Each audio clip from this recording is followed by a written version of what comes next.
This is the Range Rover 12-volt lithium battery. Car does not start. Let's measure its voltage first. You can see the multimeter shows no voltage at all, so we need to open it, then correct the software.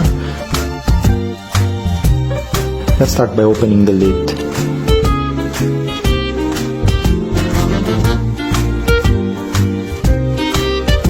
Now we open the other side as well. Both of the lids are now open. Now we can see that there are screws in these positions. Let's remove them. Now let's find a tool like this and pry it open.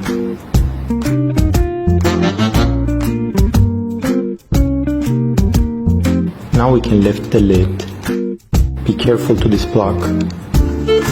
Okay, done. When we open the top cover, we can see this the BMS battery management system. Now, after opening the battery, we need to work on the BMS. We will erase and write its data. So what happened with this battery? The owner left the car door open and the lights on, so the battery lost a lot of current quickly. The BMS noticed it and locked it down for safety.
Data has been fixed.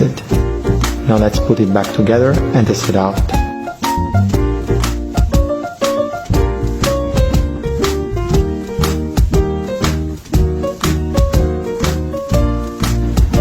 Let's use the multimeter again to measure the voltage. You can see 13 volts now, so voltage is within optimal range. We also use the light to test. Also is okay. So after these tests, we need only to add the glue to the two lids and put them back. And then now the battery is completely repaired.